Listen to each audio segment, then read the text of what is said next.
right, welcome back, everybody. Seven Figures or Bust podcast, number one podcast in the world for growing your insurance business. This is episode 87.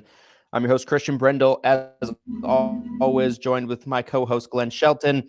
Good morning, fine sir. Good How are you morning. on this Tuesday morning? Good morning. Good morning. So, Good morning. Good morning. Good morning. Good morning. You are lagging a little bit. Guys, I've talked about this on the pod before. So in Utah, the internet is slower than the rest of the nation. There's something to do with, I think it's like the tectonic plates or the geomagnetic force of where Utah is located. The internet goes through there, and by the time it hits the users in Utah, it's just typically slower. So everyone, please give Christian a little slack as he gets those hamsters on the wheel. It comes in and out a little bit. And, when the hamsters are delayed, we have to kick some butt a little bit. How am I coming through now? Wonderful. Beautifully, sir. Beautiful. Good. You're coming through great. So we have a jam-packed show for you guys today, as always. Some great topics to kind of cover. Main topic today is what puts most agents out of business. I felt like this would be a very interesting topic, and hopefully kind of help some of you avoid some of these things that maybe it won't put you out of business, but maybe it will slow your growth, right? Depending on kind of how far you are in your journey. But to start off, I wanted to kind of start off with a conversation that gets asked all the time, I feel like, by Medicare agents, but insurance agents in general. And that is, do agents need an office? Do they need an office, Mr. Glenn Shelton? Is an office a necessity? Of course, we have an office for ESI, right? We've had an office for a long time. But do you need an office to be successful or to reach your maximum height of success? What do you think? So my first 2 years, I was mostly doing my business from a shared office space. Like I was coming into the agency, I had my own cubicle. That's where I was doing my work, setting appointments. And I think it was really beneficial as a new agent. I feel like hindsight being 2020, looking back, if I were to try to do everything from home, work from home from the very beginning of my career, I think it would have been a lot more difficult to have the same type of success that I did. There's a lot of training, a lot of things that, you can't just look over to a fellow agent or to your managing agent and just, ask them a quick question. It's, there might be a delayed response if you're working from home. So now that being said, after my first couple years, I worked from home essentially exclusively from there and had essentially just as much sales success as I did working in the office. So do you have to have an office to be successful? I don't think you have to have an office, but I definitely, and I know there's plenty of agents out there. I talk to agents all the time who are like, I work from home, I don't have an office, and they're successful. So there's plenty of examples of agents who are successful, they have a great business, and they do not have a physical office. That being said, though, if you're brand new, I think it's really beneficial to have an office that you can go into. Whether you're an independent agent or an LOA agent, I think being able to be in that space with other agents, with your managing agent, I think that can be really beneficial. Yeah, so maybe it's a conversation of you probably don't need an office to make it in the business, but do you need an office to reach the heights, your full potential as a business owner? Part of this conversation too, I feel like ties into what we've been talking about quite a bit on the show as of late, and that's self-awareness of where you want to go with your business. Like, what do you want to do? Totally. Like, if you want to have, let's say, a office or a sales team, or a bigger staff, and kind of really grow and scale your organization, probably don't have to have an office to do that. You can do things remotely, but it definitely makes it easier to have an office in a centralized location where everybody can meet up and work together and everything like that. But if you just want to be an agent that grows the biggest book of business possible, maybe you have one part-time, employee helping you out and providing customer service and everything like that. Maybe you could get away without an office for that. So I think this conversation ties really well into that self-awareness conversation. For sure. Like, what is it that you want trying what to do? You want? Yeah, it's really weird. I want to say this too, like, obviously, again, I'm a huge fan of remote work. I built companies that were built on remote work. I've worked remotely, but it's really strange to me when someone doesn't have an office and they only have their house and they're looking for stateside help. And they're like, I've seen so many agents put out these job ads where they're like, yeah, I'm looking for someone to come help me grow my agency. I'm looking for an admin. I'm looking for another agent, and they need to come over to my house and help inside. I just feel like that's where things get kind of weird at that point. Like if you want to bring stateside help into your business and you want them on site with you, probably should have a physical location. It's always such a weird dynamic when people hire someone stateside and they're like, all right, I need you to come to my home and work in my home. Like, that's always so bizarre to me. Yeah, I totally agree. And it's like, don't mind the coffee grounds that spilled on the counter this morning. Just move them to the side and open your laptop up and sit at the kitchen table because I don't have a workspace for you. It'll be fine. I didn't get to folding all my laundry yesterday. Okay, so that pile of clothes on the floor, just ignore it. Excuse the underwear. The stained underwear lying on the ground. Whatever it is, right? Like, focus on your dials. Focus on your dials. That's all that matters. I understand the echo of my living room on the phone calls. Just tell the clients you're in a wind tunnel. Yeah. Like, it's a weird dynamic for sure. It is very weird. I think I kind of look at it from the perspective. So when I started in the business, I was a downline agent for my dad. My dad had an office at that point in time. So I started out being able to work in an office. Now, I was crammed in the back room that had no windows, back to back with another agent, basically closet size room. But I still had an office. I had a place I could go to work every day. I think for a lot of people too, this definitely varies. Like you're somebody that has, I feel like, really cracked the code of the remote work thing. But there's a lot of people that they get too distracted way too easy being at home. For sure. And it eliminates distractions, having a place to go where there is no distractions of having an office. When I lived in Florida in 2017, I moved to Florida early on in my career, and I lived there for a year. I worked from home, of course. I didn't get an office when I was down there. For me personally, it was visibly difficult for me to stay focused. Like there was distractions that would come up. Something would come up around the house, or my wife's knocking on the door, like, there's someone at the door. And I'm like, well, answer it. She's like, we don't know who's out here or what's out here. I'm like, people and alligators. I'm like, it's one of the two. Look out the window. Is it an alligator? Is it an alligator knocking on the door? It's an alligator dressed as a person. They have a very, very intricate disguise. You just can't. That's a thing out here. Alligators disguised as people. It's cold door knocking. So like those distractions. Now here's the thing. Nowadays I do half and half. I work in the office half the week and I work from home half the week. I feel like the reason why that works for me now is my house is big enough to where I can literally go to where I work, and it's almost like I'm in a different house from the rest of my family. I can literally hide, and like, I don't have a 5-year-old. Still, sometimes it happens. My 5-year-old knows how to find me, but for sure, it's easier, I think, because I'm kind of removed. I feel like if your house isn't big enough, like you hear everything that goes on in your house.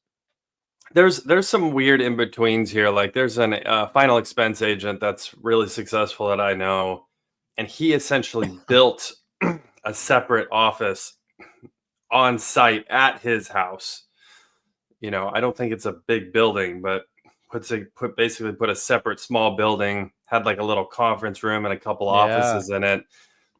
So that's kind of this, in between world of you're working from home, but you have your own actual office there. So I Almost do like a think it can, casita of sorts. yeah, exactly. Yeah. So I think it can get kind of nuanced, but at the end of the day, like whether there's that self-awareness, some people just can't work from home. That's Yeah. 100% the truth. Um, what's interesting with our Filipinos that we work with, our virtual assistants, but almost all of them work from home. They don't go Right. into a physical location. And I think the reason they're so successful is because of the graveyard shift. Because, and again, I've talked about working late at nights. I used to habitually work late at night. There's something so nice about that. When it's late at night, there is no distractions. Right. There's nothing to really distract. Your kids are asleep, your friends are asleep, your family's asleep.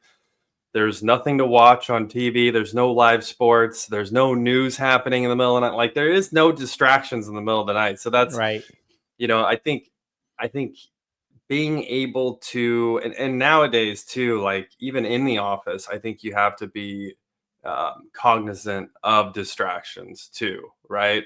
I mean, I keep my phone in do not disturb almost all day because the last thing I need is some notification to pop up on my phone and to suck me out of whatever it is I'm doing, because that's all it takes, right? I mean, you might be trying to get something done that's important. One thing happens and boom, now you're mentally just completely out of what you were trying to do. Yeah. Yeah. So let me ask you this, as somebody that has worked from home exclusively for as long as you have, Yeah. what have you found the key to be to pulling that off, to those distractions not coming up? Like, what do you feel like you do that others don't do that can't make it work from home? Oh, man. And I think part of this too, Christian and I share this obsessive work complex. You can call it workaholics. So it's like I could be anywhere. I could at this point in time, I could be anywhere. I could be in a Starbucks and I could figure out a way to lock in and get done what I need to get done. Yeah, me too. I think that's part of what's made it so easy for me is like this is my natural tendency, my natural focus is to figure out a way to get work done. But if you don't have that same mentality, I think it's tough. But some different things, like I mentioned. So one is kind of shutting off some of these outside distractions. If you are working from home, so your phone's on do not disturb, your door is shut and locked. If rather than the idea, I mean, if you looked at my desk right now, it's a mess. You don't want to see it, but I have a lot of food up here because I don't have the mentality that I'm going to go downstairs and go to the kitchen every time I need something to eat. I'm taking Right. food into my office because again, my mentality is I'm in here. I'm going to be in here for the next several hours before I take a break. And so if I need to eat something, it needs to be right here on my desk in front of me. So How easy is it if you did have to go out to down to the kitchen for you to get pulled into something? for Like sure. it's like stepping around landmines of distractions Yeah. at that point. Yes. Yeah. you know and it could be a million things at that point. Something broke, that needs fixed. Something changed in the schedule. One of my kids needs help with something. I mean, it just goes, like you said, it just goes on and on and on. So being able to shut out the distractions as if you are working in the middle of the night, Mhm. can you recreate that where whatever it is you're doing, that is what you're doing, right? It's easier to do when you're at a different physical location. It's harder to do when you're in your own home. where you're here all the time and there's a ton of other stuff you do in your own home. But regardless of where you are, that's the secret to really getting stuff done, is like, can you actually focus? I had someone once tell me, and this is something I've thought a lot about, is I used to be really bad about like looking at things and not finishing that task. I'd open an email and I'd be like, oh, I need to respond to that, but I wouldn't respond to it right there and then. Or, I'd get a piece of paper in the mail. Oh, I'm going to look at this tomorrow. Someone said, touch it once, see it, get it done, be done with it, move on.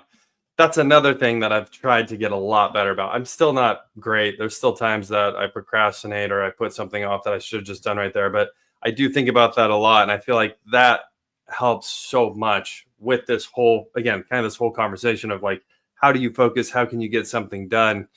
Just like you touch it once, you open that email, you respond to it right there and then you can move on with the rest of your day. That's been a big thing for me in terms of productivity. Like, I've almost become maniacal about that over the years, because the way my personality is, if I have a notification, it's on my radar, it's on my mind. I have to check it, whatever it is. And there's certain notifications I've had to even program myself. I'm like, okay, there's someone else on the team that will look at that. I don't have to be the one to look at that. But if there is something that is a me thing, a text to me from an agent of ours, a email to me of some kind, if I open it and I don't handle it right then and there, I will 99% chance not remember it in a few hours at all. Right. And it won't be a notification there. Like the notification almost like a reminder. So if I too much going on. So if I can't get to it right then and there, I won't even open it. I won't even let it open. I know it's there. I saw the subject line. I'm waiting until I can actually get to it. Yeah. Because I want to open it, read it, handle it in one swoop, one action. And that's been a really big thing for me. Like, I'm not perfect, but for all the communication that does come at me, I have a very low percentage, I feel like, of things that I don't see or I ignore. And I think that's been a big thing for me. A couple good questions in the comments. Yeah, I was just looking at that as you were saying that. The comment here, how are you guys commenting on social media as often as you do? If you have DND enabled, I guess that's like notifications from social media. So I'm guessing. Well, I'm assuming we both have the exact same thing that's going in our minds about answering this. Yeah. So I actually don't have push notifications for Facebook turned on my phone. I don't want them. There's if I did have those turned on, my phone would just be going off nonstop. So one is my phone is in do not disturb 90%, 80% of my day. And two is I don't even have push notifications turned on for anything Facebook, because I don't want that. So my response to that would be, what I hate to tear down the fourth wall, but I'm going to do it right now. Here we go. I would say a third of the things you see posted or commented on social media from both of us is us in the moment. Yeah. Oh, okay. Yeah. Okay. Yeah. Yeah. Okay. So for me, I don't know how much you do this, Glenn, but for me, a lot of my posts that go into the Facebook group are scheduled from a previous time. When I had a minute, I scheduled it for a time I felt like the post would be more seen. Maybe it was the day before, maybe it was a few days before, or there's a virtual assistant that's using our account and putting something up. That's I don't do much on the scheduling side. Every now and then I will. Most of the time it's a virtual assistant where I'm like, hey, can you post this? Or, don't forget about this. Or hey, can you comment on this? This person needs help. Can you respond to them? So it definitely makes, again, huge time saver. Helps me stay organized. Because again, if I had the mindset where it's like every time someone comments on one of my posts, I need to check it, I need to respond. Now again, you're getting sucked back into something over and over and over. I used to be that way. Yeah, I think we all did. And, definitely in the early years of the Facebook group. And I think at that point in time, it was probably necessary for it to grow and survive. But now it's not as much. Are you looking at Tiffany's question? Yeah, I am. Okay, I'll read it out for the audience. Read it. So Tiffany asked a great question. Do you have your day planned out? Example, at this time, I will check email. This time, I will check with staff, etc. Do you want to go first on that, or do you want me to go first? Because I'm sure we do it a little differently. I don't have my day completely planned out. My calendar is everything. So I don't have like every task that I need to do listed on my calendar. My calendar is really centric to meetings, phone calls, Zooms, or if there is some type of deadline for something big, I'll have that on my calendar too. Like if I need to get something done by a certain day. That is my guiding light, my compass for getting my workday done, is what's on my calendar, what can I not move, what has to get done, what's the most important thing. But individual tasks like checking in with certain employees, making sure they're on task with certain objectives, or checking my email, or checking on campaigns that we have going on for marketing, etc. Like stuff like that, I'm just already thinking about doing. I don't actually have that written down or in my calendar. But yeah.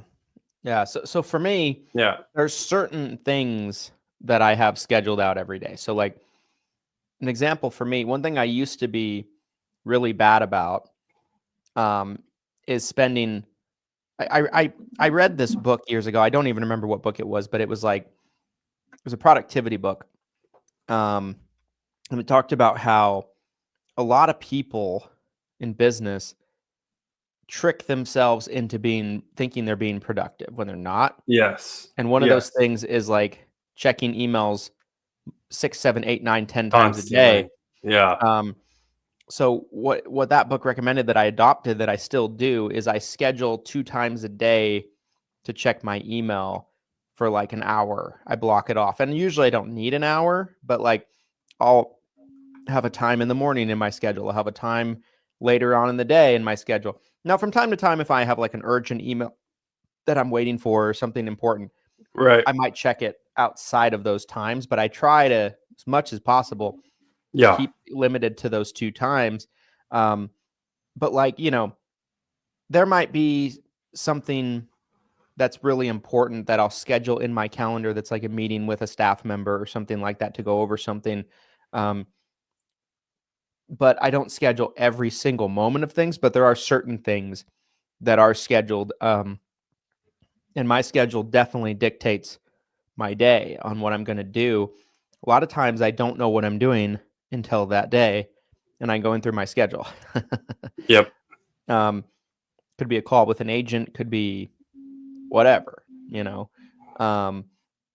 so, but yeah, like Glenn said, I don't think everything I schedule, like, if one of our team members needs my help with something, or they have a question, like I can't always schedule that. I need to have the time available to respond to them, get on a call with them, sit down with them, whatever I need to do. And that's really hard to plan that out.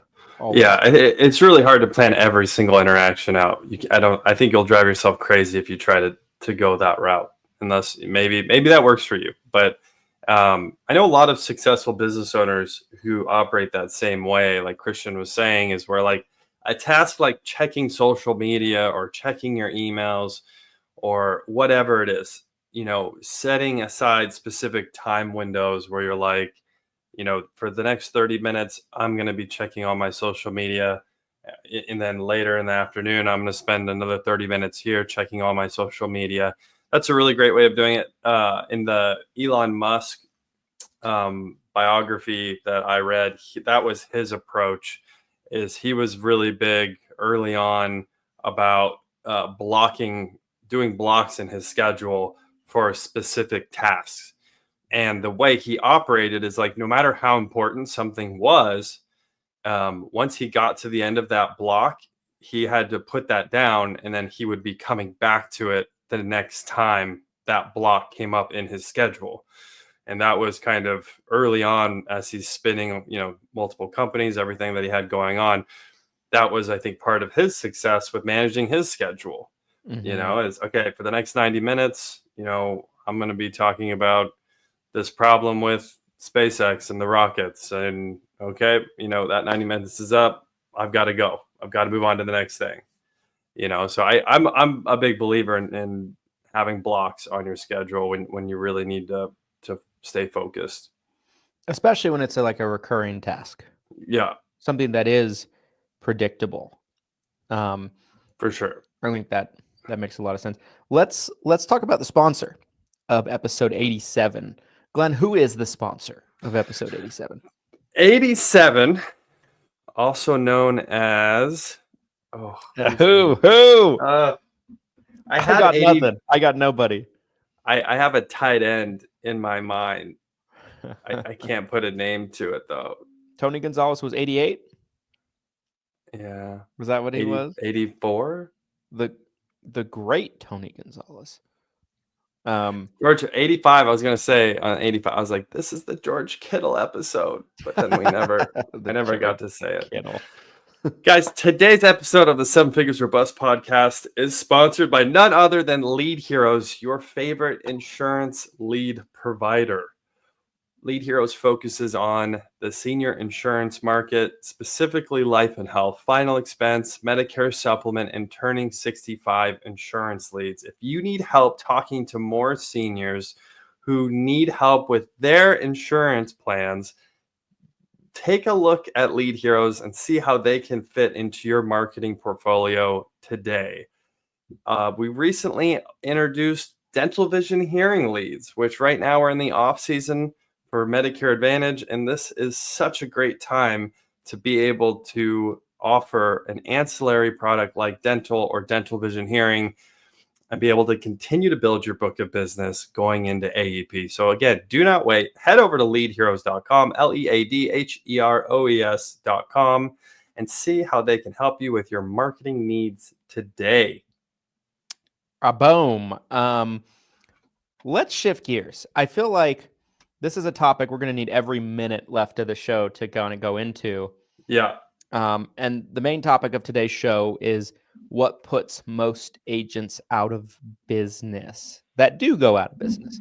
But let's face it, most agents go out of business, right? So every metric, every statistic you can look at says we have somewhere between a 90 to a 95% success rate in our industry.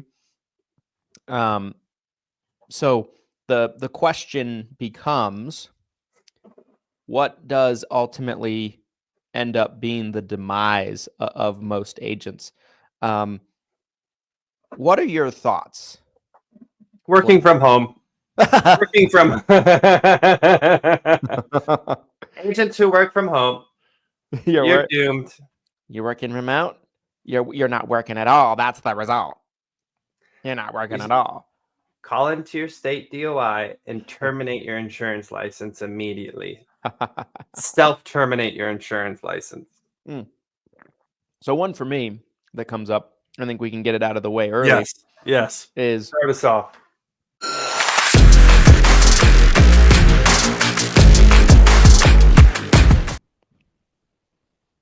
This episode of the Seven Figures or Bust podcast is brought to you by the Seven Figure Medicare Agent Summit. Guys, it is a fact that getting around other people that are chasing the same ambitions and destinations in their business as you is a great thing, and it can propel your business years ahead than not getting around people and networking and going to live events. The Seven Figure Medicare Agent Summit is the premier event. Every year we hear year after year after year that it is the event that has the best content. So many events nowadays, they do a lot of pitching from the stage. They're really just there to sell you things.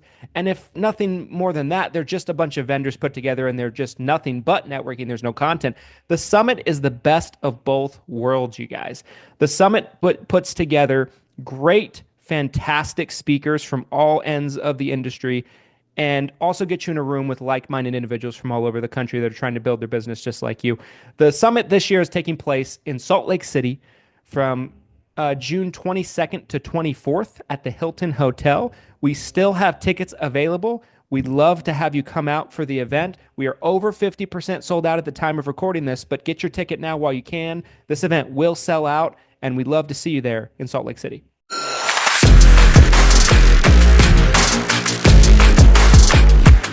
We've had agents with us before that will get on board with us, and I'll talk to them and I'll be like, "What are your goals? What do you think hoping to get out of the business?" And the response sometimes has been over the years, this is my side hustle. This is my side hustle, my side gig. And the first thing I think about is I'm like, this is not driving for Uber. Right. You know what I mean? Like, this is a full-time gig, and to do it well, it requires full-time effort. It's one thing to start off part-time, which I do think is hard. Don't get me wrong. Like, that's a tough thing to do. But it is one thing to start part-time with the intention of it growing into full-time as it replaces your job income. But I think a lot of people get in thinking it's like, this get rich quick kind of thing. Yeah. So I do know some part-time agents, and I've known over the years some part-time agents who've, by their metric, achieved their own success doing it part-time. But I think there is a lot of people who get sold a dream, a pie in the sky, and they think they can do it 5-10 hours a week and they'll get rich in a few years doing this. That's super common. And the MLM episode, if you guys didn't see it, great episode where we really tore down MLMs that we've been in and MLMs in the insurance industry and what to look out for. So I think another one would be chargebacks. On the Medicare side, guys, this isn't something I see talked about a whole lot because this is it's a get rich slow scheme on the Medicare side. You're not getting a huge commission up front. A lot of this is renewals paid out over time.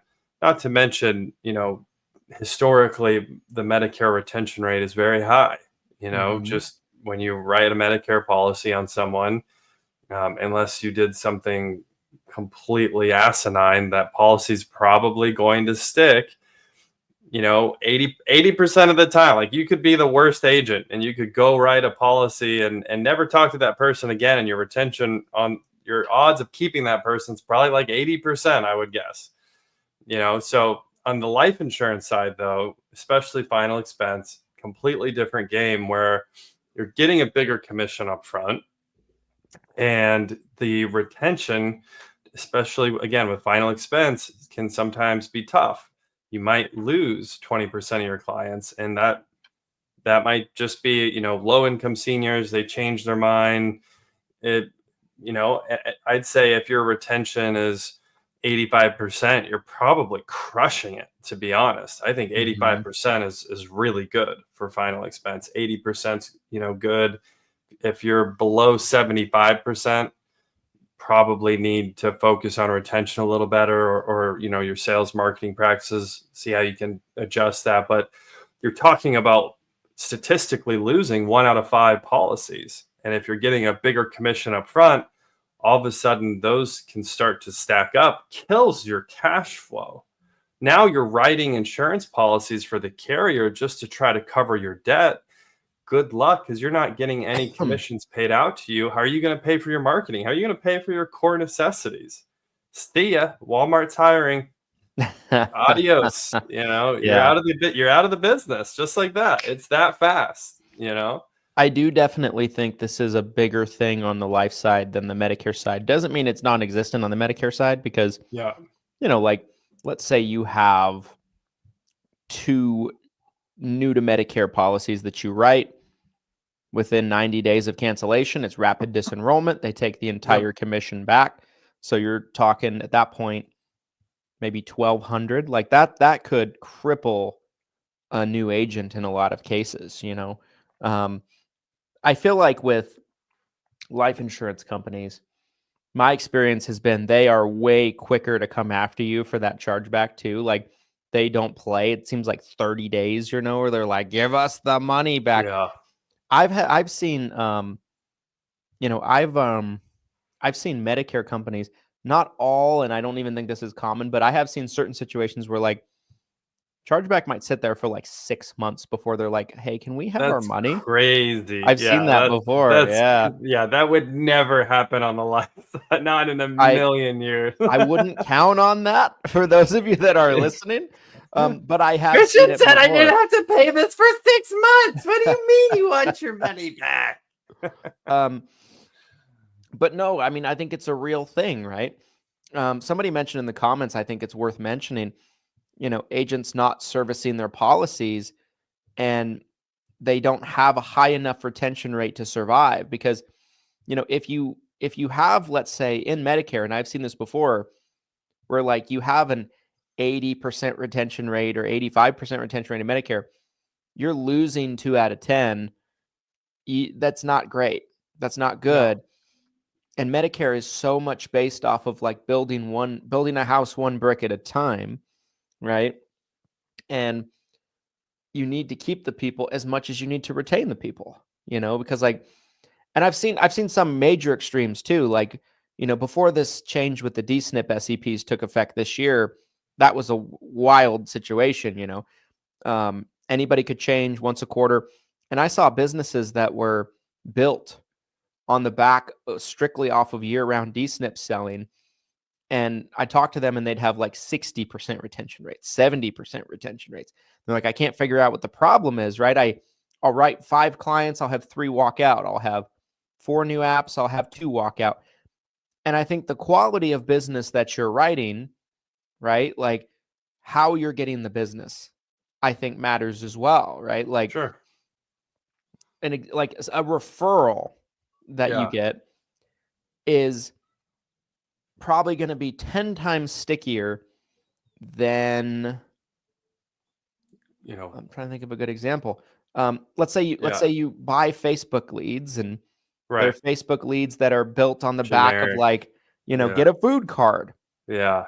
You know what I mean? Like that type of marketing, the way the context started was low intent. So their intent of keeping the plan might be low as well. Yeah, that's a great point on the final expense side too, is like if you're cross-selling your existing book of business, you're not going to have an 80% retention. That would be crazy. You should be keeping 98, 99% of those policies. But if you're out door knocking and, people had very little interest to begin with, when you start talking to them about life insurance and then you sign them up for a policy, I think 80%, 85% is probably pretty good. That's the irony of the two situations, though, is like 80% with final expense, you're doing pretty good. 80% Medicare, something's wrong.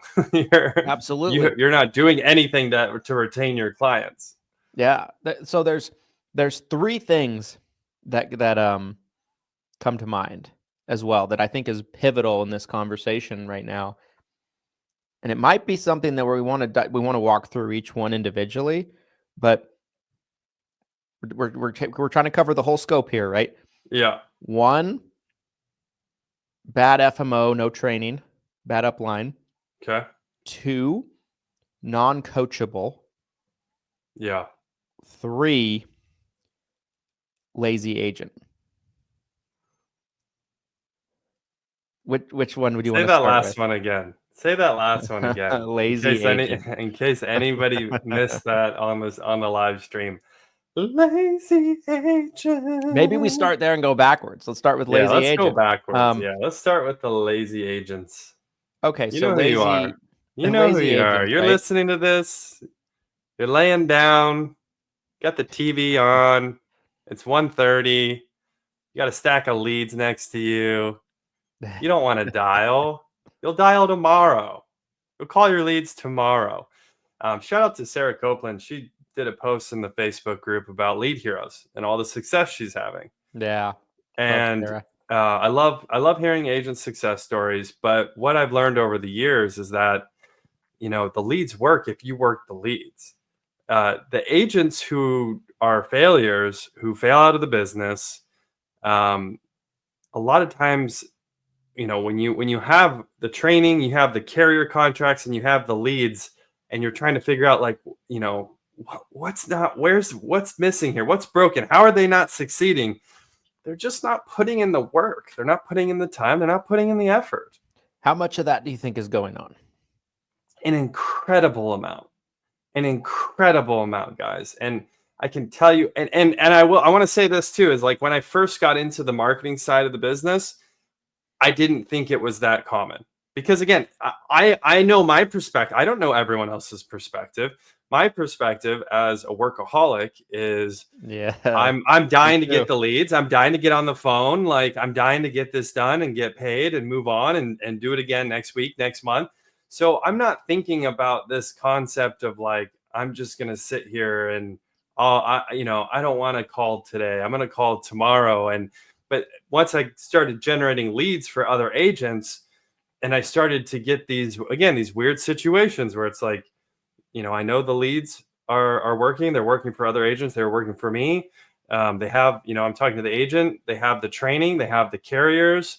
What's missing here? What's the missing piece? Can I tell a story? Yeah, please briefly? do.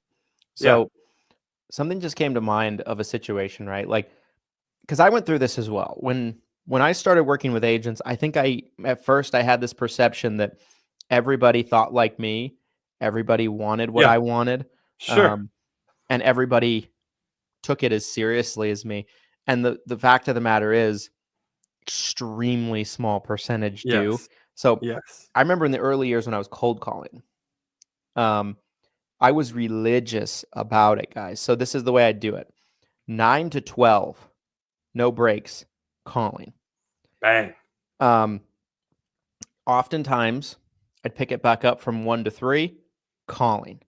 Now, those were slower times, but I have dials to make. I have enough dials I need to make every day. Yeah.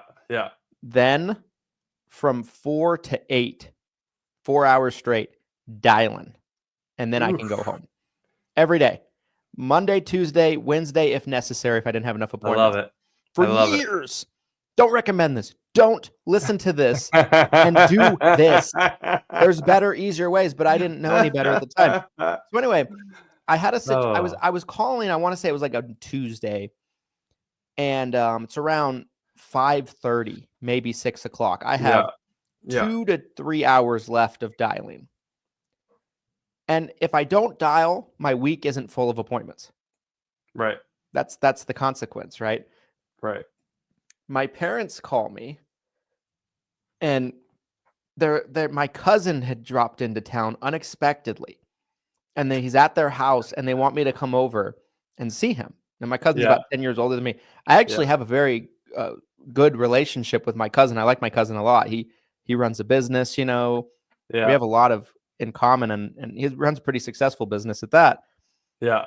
And I remember being just physically ill and angry. I go over there, and I was probably there 15 minutes, and then I was like, I gotta go.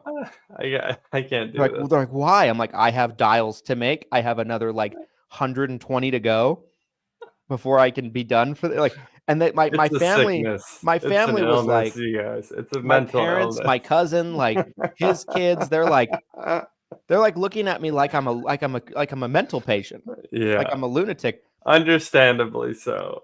That mindset most people don't have. And now, for better or for worse, people can say whatever they want, but I believe a big part of why I am where I am is because of that.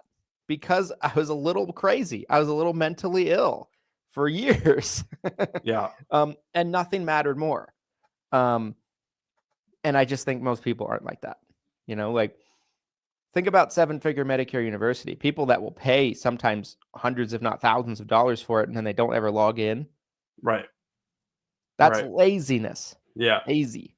No effort, not putting the time in.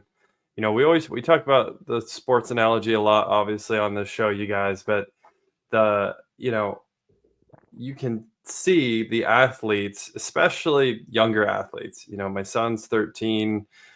I've seen him play sports now over the years, 4 or 5 years. you can see who puts the time in off the court, right? The kids who are actually training, practicing the sport, when they're not actually playing the sport. And then there's the kids that just put in the time when they're playing the actual sport. It makes a huge difference. You can't control everything in your business, but you can control the amount of time and the amount of effort that you're putting in on a day-to-day basis. That is a controllable. That is something you have control over. 100%. Let's move to these other two, and then Yeah. I do have a fourth and a fifth. Hot, just firing hot today. He took his alpha brain this morning. Guys. I did take my alpha brain this morning. Yes, I can tell. Dana White. I'm trying to Lex Luthor. I'm trying to remember what the middle one was. What, the FMO?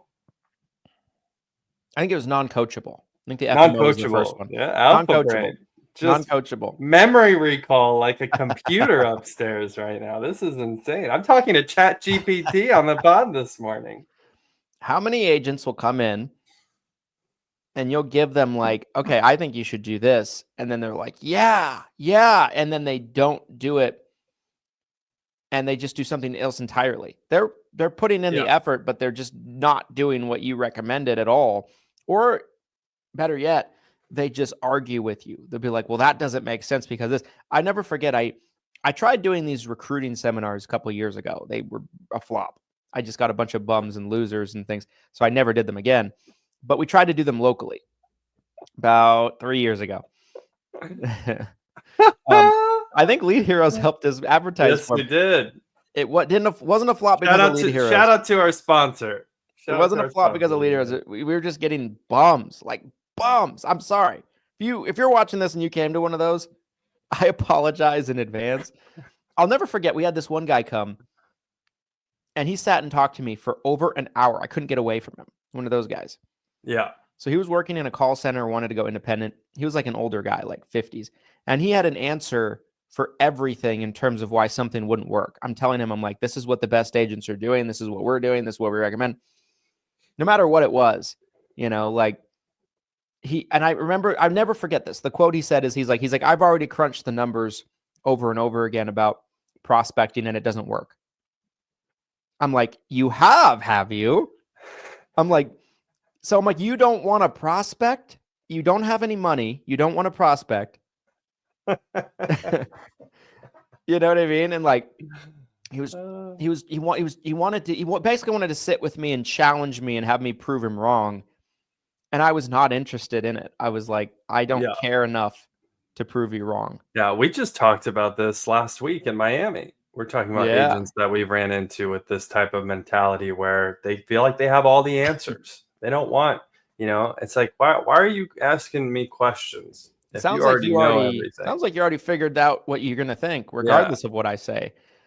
And so I sat there with an hour talking to him. And of course, nothing changed. He didn't change his mind. The guy's probably 60 now. He's probably lived his whole life that way.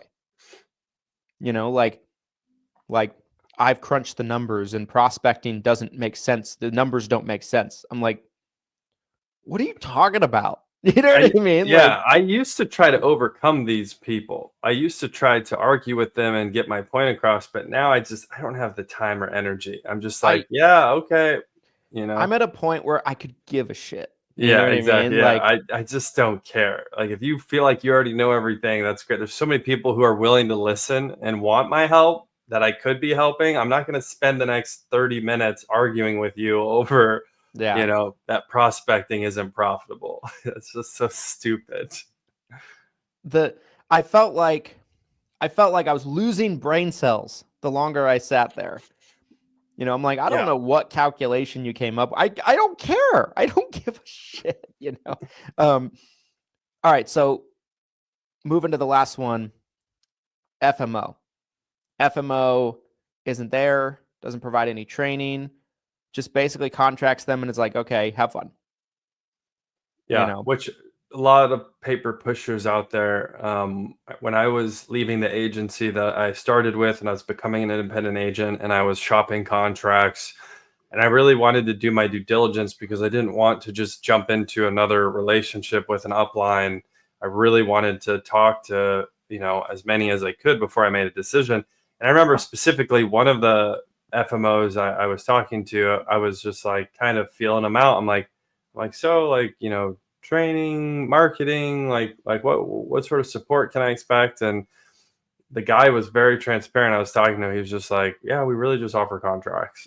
He's like, this is really all we do is like, we'll get you contracted. So, I mean, hey, hats off for the transparency, but there was no support. There was no marketing, support, no co-op, no training, no events I could go to that this FMO would offer. Like there was nothing. And there's a lot of that out there. I can tell you, being in the industry as long as I have now, there's a lot of people who will send you a contracting link to your email. Hey, yeah, please click on that. Please sign up. But they aren't offering you anything else. Nothing. Lightning round on 4 and 5. 4, I was kind of already thinking about. Michael mentioned it in the comments, and I think it can't be ignored. Yeah. Not having enough people to talk to, not being able to get in front of people enough. Having the proper lead flow, right? That's I feel like for agents that are trying, right, that get into the business for the right reasons, I think a lot of agents underestimate how tough it can be, especially at first when no one knows you. You don't have any funds to spend on marketing or anything like that to get in front of people. It takes a lot of effort or a lot of money. One of the two. Yes. Leads are the cliche saying is that leads are the lifeblood of the agent in this business. And I used to think that was kind of a silly phrase, but again, the longer that I've been in the industry, the more I believe that to be true. Like if you don't have a consistent pipeline of people to talk to, it's going to be tough sledding to stay in the business, especially when you're new. And if you're trying to build your renewals and you're 6 months into this and you got nobody to talk to, what are you going to do? Where are you going to go? How are you going to be successful? Yeah. Last one, the one that nobody wants to talk about. I've got one more too. I'm wondering if it's the same one or not. Here. So the person's not cut out for it. Oh, they can't sell. No, they can't a little sell. different. They can't present. They don't have the personality. Yeah. They just aren't the person for that. Yep. This one's pretty big too, as far as like percentage that this is happening. I mean, how many times have we seen where we talked to someone, we're like, you're going to be an agent? Like how many times have you, I mean, too many times, unfortunately. Yeah. I've mentioned this on the podcast before, but I was sitting down with an NMO. I mean, literally one of the biggest entities in our industry. There's only so many NMOs. And the stat that was shared at the table was that only about 1 out of 3 agents can actually sell. Right? Yeah. And that's kind of jarring when you think about it. You have 100 agents in a room. They're saying that 67 of those agents cannot sell. They don't have salesmanship. By the data. By the data. This is an NMO. They have tens of thousands of agents, you guys. What did that Memphis Grizzlies coach say years ago in the playoffs after, he was post game in the playoffs, he was like calling out the refs. What was his name? David something. He had the glasses. Do you know what I'm talking about?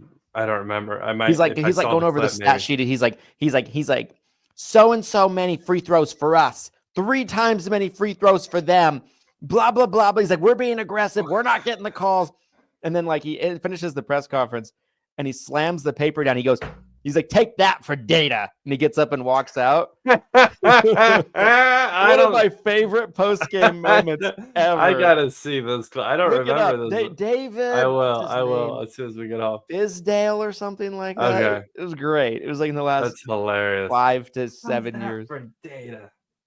By the way, were you watching that game last night? Did you see any of that? I watched the highlights. My wife wanted to watch a Miley Cyrus movie from 2010. No. Yeah, she's like walking on the beach. She's like get bent, and like to like the buff surfer dude, and then she falls in love with the buff surfer dude later, and she's like I'm not gonna be another number. Is that it's what's his it's what's his face's brother? I know this movie. I don't know. Maybe. Yeah. Oh And then like Lord. she's My a jerk to her condolences. dad, like her Yeah. dad's like, "Oh, honey, it's so nice to see you," because the parents are divorced. She's going to stay with the dad, and she's like, "Screw you, dad." Like from like the first scene, I'm like, "Whoa!" I'm like, "What?" And he's making her breakfast. She's like, "That looks disgusting." Okay. He comes home, he's playing piano. Please He's playing stop. piano. She's like, Please, "If for you're the gonna love play of that God. garbage, I'm gonna sleep outside." I'm like, "You're mean, Miley." Poor dad. Hannah Montana, what are you doing? Hannah. That's what I so watched instead of the I'm gonna that's play-in game. sad. Very sad. I want to get into my final thoughts, and I also want to share one more. Please. So one more that I was thinking of is compliance.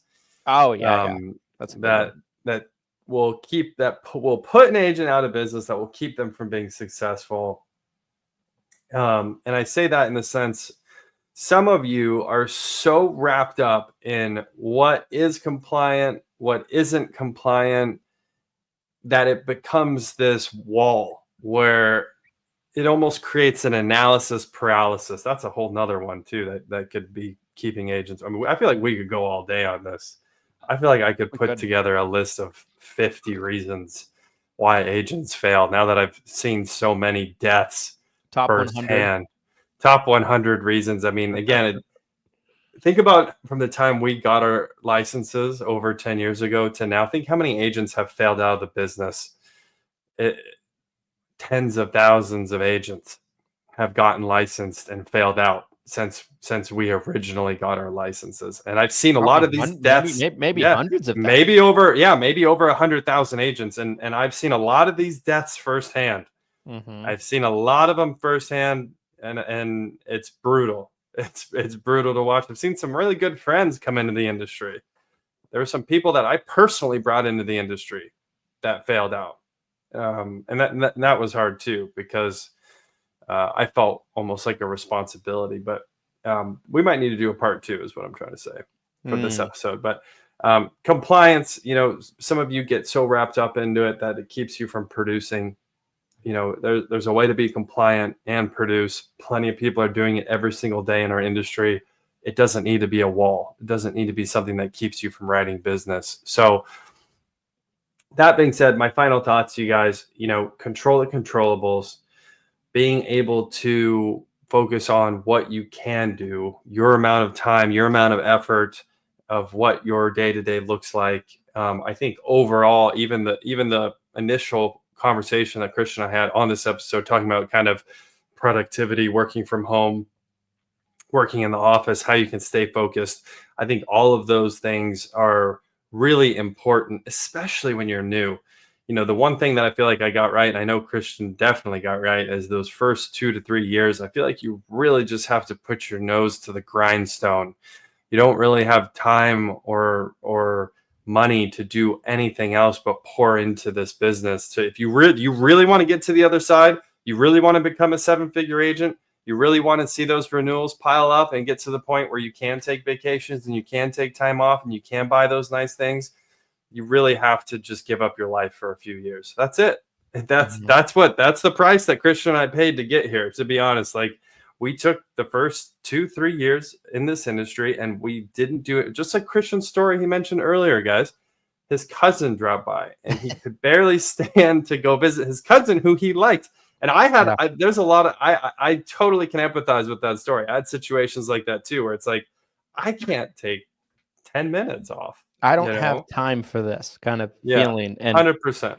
And, when I tell the story, I feel bad about it, because I'm sure it was rude, to my cousin and everything like that. But would I take it back? Your cousin hates you. We get your cousin on the show. He's like, Christian's an asshole. An hour interview about that interaction. I don't, but here's the thing. I wouldn't do it. I wouldn't change that interaction. Right.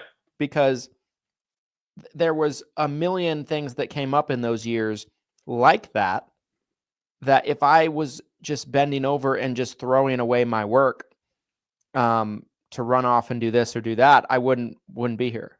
And so, yeah. All right, guys. My final thoughts are, I think there's a lot of things that can put an agent out of business. Sometimes it's the fault of the agent. Sometimes it's not. I do think no matter what, though, it's always in the hands of the agent in some capacity, right? Even if it's like an FMO or an upline or something like that, might be painful, but you just got to get away from them, or try to work through things with them. Maybe it's a misunderstanding, right? See if you can, get on a call with them and see if you can, talk through things and talk about your challenges. And if not, then move in a different direction. But I think it's just a kind of a fact of life and a fact of business that it's hard. There's a lot of obstacles that are going to be in your way in one form or another, and everybody goes through them. Nobody has just this, Candyland-like path to the finish line.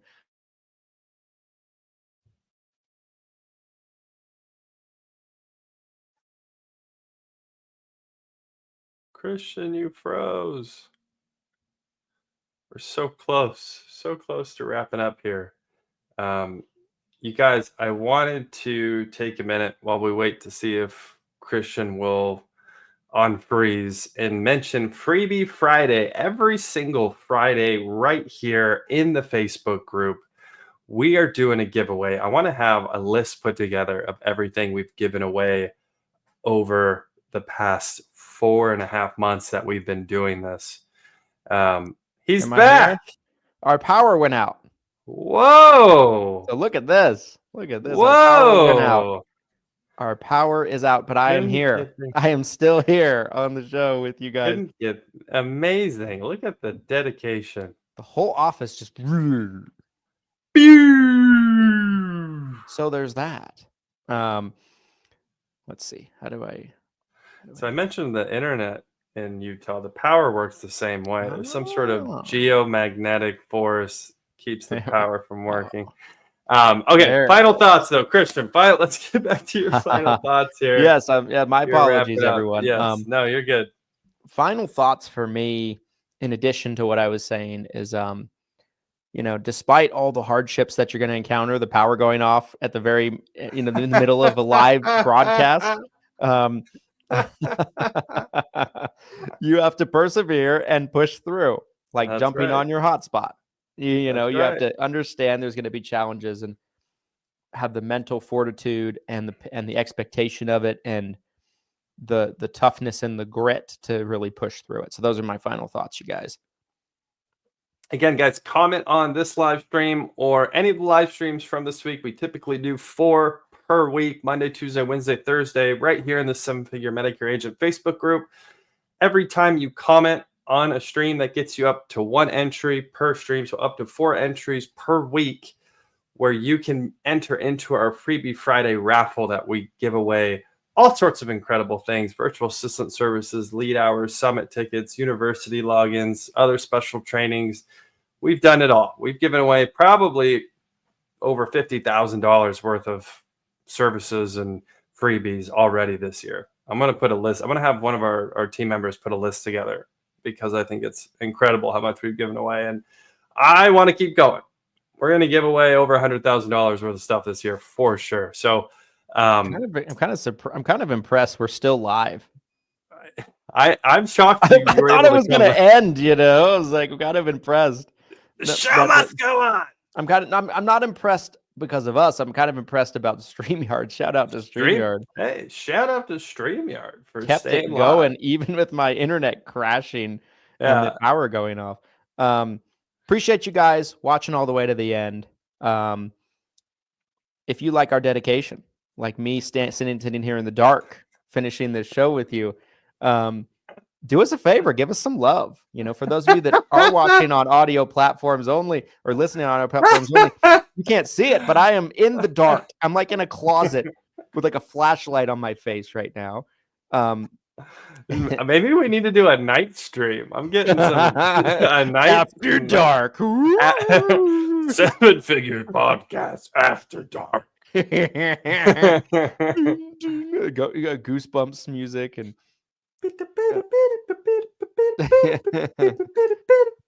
But give us some love, guys. Give us some love. Give us a 5-star review. Subscribe on all audio only platforms. Apple Podcast is a great example. Spotify is another. Make sure to like, comment, subscribe on the YouTube video as always. We have a new YouTube channel that's specifically dedicated to uploading the full length episode of the show. So check that out on 7 Figures or Bust Podcast on YouTube. And we'll see you guys on the next one. Appreciate you watching. Like I said, all the way to the end. And here's to your massive success. Thanks, everybody. See you guys.